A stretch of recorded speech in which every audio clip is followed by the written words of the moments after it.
Хакер Атырау деген кім? Жалпы ютубтан бүкіл жерден қарап шықтым. Именно хакермен сұхбат қазақша нұсқада жоқ екен. Көбіне орыстармен, украинецтермен бар екен. Бізде қазір қазақша ең алғашқы подкаст. Бізде қонақта Хакер Атырау. Нұрлан, оқырмандармен өзіңді таныстырып кетсең. Жалпы енді ассалаумағалейкум баршаңызға. Мен видеоларда тәк деп үйренемін, үйреніп қалған шығар барлығына. Жалпы есімім Нұрлан, Нұрлан екенін барлығы біледі. Мен өзім жеке ешқайда фотоларымды салмаймын, бірақ аккаунтым енді біраз адам біледі деп ойлаймын, істеген жұмыстарыма байланысты. Жалпы өзім Атыраудың тумасымын, Құрманғазы ауданы, енді қазір Құрманғазы, бұрын Ганюшкин деп аталады. Ганюшкин, сол жақтың тумасымын. Жалпы инстаграм аккаунт жүргіземін, Хакер Атырау деп, контентті енді осы IT саласындағы ақпараттық қауіпсіздік бойынша жұмыс жасаймын. Жалпы өзімді сол бойынша да видео түсіремін, анықтау, зерттеу деген сияқты. Жалпы бұл салаға қалай келдің? Хакерлікті қайдан бастадың, неден бастадың, қай уақытта? Жалпы енді мені бала кезімнен танитын адамдар біледі. Мен өзім жалпы техникаға, телефон, компьютер деген нәрселерге жақын болдым. Мен бала кезімнен осы нәрселерге қызығушылық болды жаңағыдай. Өсе келе енді сразу бір хакер болып, хакер деген информационный безопасность ғой былайша айтқанда. Ол мамандықта бірден жұмыс жасап кеткен жоқпын. Неше түрлі жұмыстар жасадым, мен плотникта болып жұмыс жасадым, разработчида болдым, таксистте болдым, межгородта жүрдім, солай болды да барлығы. Бірақ енді сонда да бір андай Аллахтың сондай берген ерекшелігі болды, бір мимен жұмыс жасау, логика деген сияқты нәрсе. Сөйтіп өзімді дамытып, Москваға бардым, оқыдым. Жалпы оқуға қарағанда өзімнің ізденгенім көбірек, яғни оқу орнынан алған білімге қарағанда. Бастадың, неден бастадың, қай уақытта? Жалпы енді мені бала кезімнен танитын адамдар біледі. Мен өзім жалпы техникаға, телефон, компьютер деген нәрселерге жақын болдым. Мен бала кезімнен осы нәрселерге қызығушылық болды жаңағыдай.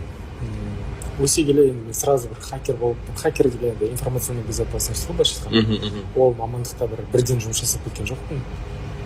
Неше түрлі жұмыстар жасадым, мен плотникта болып жұмыс жасадым, разработчида болдым, таксистте болдым, межгородта жүрдім, солай болды да барлығы. Бірақ енді сонда да бір андай Аллахтың сондай берген ерекшелігі болды, бір мимен жұмыс жасау, логика деген сияқты нәрсе. Сөйтіп өзімді дамытып, Москваға бардым, оқыдым. Жалпы оқуға қарағанда өзімнің ізденгенім көбірек, яғни оқу орнынан алған білімге қарағанда өзімнің жинаған білімім көбірек. Самоучка. Самоучка деп айтуға более келеді. Неше жыл болды сонда? Мен жалпы 2019-да жалпы осы салаға нақты осылай кіріп бастадым. Оған дейін жалпы тоже IT-де, басқа жерде жұмыстар жасап жүрдім. 6-7 жылдың шамасы примерно. Ең алғашқы заказың есіңде ме?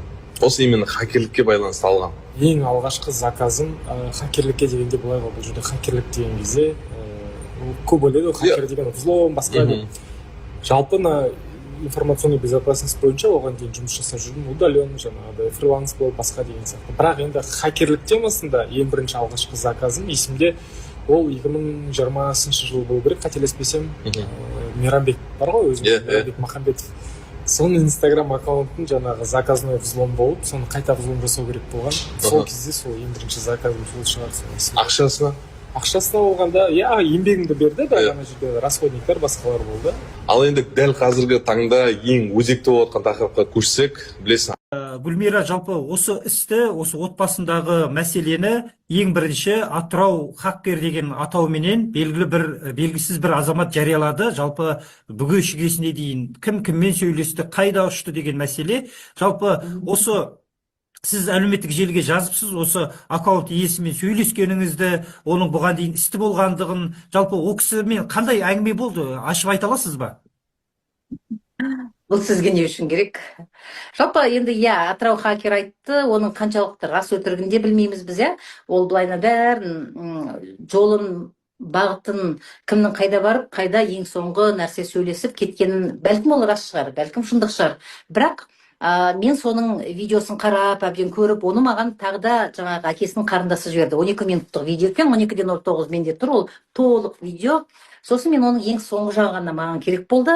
Оқиғаның бәрі, кілттің бәрі осы полиция айтпай тұрып, іздеу жарияламай тұрып, 5 күн бұрын Сұлтанға әкеп тіреген болатын. Мен сол кезде сол Сұлтан жариятам деп, бәрі соған әкеп тіреді, енді күйеу бала қайда деп жазайын деген.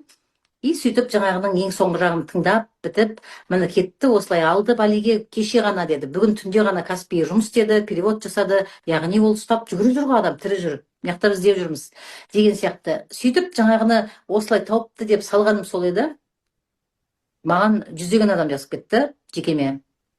Ойбай, тәте, мен сізді жақсы көрем, сыйлайтын құрметті журналистімсіз, мен сізді жақсы көрем, кімді салып жатсыз, білесіз ба бұл кім екенін? Ойбай, кім? Бұл енді жаңа қылмысты әшкерелеп бүкіл республика айтып отқан адам. Жоқ, бұл алаяқ, біз одан алданғанбыз, біз одан, міне біздің чатымыз бар, міне чатта жүз бәленше адам, одан бәленше миллионға алданып қалғандар, кәдімгі өздері құрылып нетіп алған ғой. Одан жаңа күнделікті, менде оқырмандардың арасында 10 жыл бойы, 5 жыл бойы тұрақты жазып жүретін бір туғандай болып кететін адамдар болады, бірақ өмір көрмесем де. Дәл менің сіңілім алданып қалған осыдан. Ол қалай алдайды сол кезде деп едім. Ол енді өзінің жұмысына орай жаңағы парақша ашып берем, парақшаңды блокировать етіп қалса қайта ашып берем, көбейтіп берем, болмаса жаңа жолын шешіп берем. Инвестирование, жалпы инфобизнес дейді ғой. Инфобизнестегі түрлі сосын айтты, маған біреу айтты, Гүлмира ханым, сіз мынаны салыпсыз деді. Мен әлі пост салған жоқпын, мен енді сторисқа ғана салғам. Енді сіз дейді, қазір мынаны салсаңыз, қанша адам осыған жазылып жатыр. Сіз салғаныңыз хакердің қараңызшы, адамдар көбейіп жатыр. Ертең сіз айтты деп осыған қосылып, бұдан тағы біреулер жапа шексе қайтадан сізден көреді ғой дейді да. Сіз енді ақпаратты айтам деп біреулер бізде сондай ғой. Мен анадан көргем, ана блогер салды, немесе мына журналисттен көргем, сол күні әлі деген сияқты да. Сондықтан айттым, қол құрсын. Мен бұл туралы жазбай-ақ, айтпай-ақ та қояйын. Бәленше адамға ертең менің кесірім тиіп кетер деп, мен оның бәрі бір, сіз сенесіз бе, бір 5 минутта болған әңгіме. Мен 5 минут только салып үлгердім. Сол кезде уже хаттар келіп жатыр, оны оқып жатырмын. Сол сәтте маған Пуэрто-Рикодан бір шетелдік номермен жазды, сәлематсыз, осылай мынаны салыпсыз, бұл мен Атырау хакермін деп, содан әңгімеміз басталды. Міне, бұл 4-інде болған оқиға, сол күні сол шыққан кездегі оқиғалар. Ол маған айтты, жас баланың дауысы екен, сіз мен салыпсыз, мен туралы дезинформация кетіп жатыр, мен туралы жаман ойлап қалуы мүмкін. Мен айттым, ал сіз қандай жақсылық жасадыңыз? Міне қараңыз, сізге қатысты мен жақтан менде чат бар, қанша адам өстіп айтпайды ғой, бір адам болса, 2 адам болса көремайтын. Ол маған түсіндіріп, мен сізге дәлелдерімді жіберем, қағазымды бір нәрсе деді. Мен айттым, жоқ, маған сенің дәлелің, қағазың, мен жалпы сен туралы мүлдем жазайын деп, айтайын деп жатқан жоқпын. Дедім да, сіз дәл қазір маған керек емессіз, мен сіз туралы айтайын деп жатқан жоқпын, маған ол жазбайын да. Маған просто осы оқиға керек болған дедім да, бауырым, мен сені тіпті түртпей, ол айтты, мен шетелдемін, мен қашып жүрмін, сізге бірден айтайын, мен қазір басқа жақтан шығып тұрмын деді. Сөйтіп, мен оған түсіндірдім оқиғаны. Мен оның барлық подробносын айтпай қояйын, бірақ ары қаратай қазірде телефоны бар, байланыстамыз. Егер мен сол кезде жаздым, егер полиция шынында да кейін ол шықты ғой, жаңа 4 рет алаяқтық жасаған, қылмыстық іс қозғалған, іздеу жарияланды деп. Бірақ содан бері қарата 2-3 күн өтті. Егер шынында да соған халықаралық іздеу жарияланған болса, мысалы маған егер полиция, сіз байланысыпсыз ғой, беріңізші номерін десе, міне номері дәл қазір тұр, істеп тұр. Ал ешкім сұраған жоқ, енді мен істеймін, бәленшенің нөмірін алыңдар деп жүгірмеймін ғой. Және кеше ғана әлеуметтік желіде көрдіңіз, бір блогер барып, міне Атырау хакерді мен таптым, ұшып келдім, міне бардым, келдім деп жатыр. Ол өтірік ба, шын ба білмеймін, бірақ дәл соның қасында жүр. Ал енді сол адамға іздеу жарияланды деп жатыр, мысалы да. Енді бұл да әркімнің өз жұмысын көрсетер. Гүлмира ханым, Гүлмира ханым, жалпы сол Атырау хакердің жарияланған видеосының айтылған сөздер, ол қисынды деп айтуға бола ма? Мысалы, көп дүниелер расталған.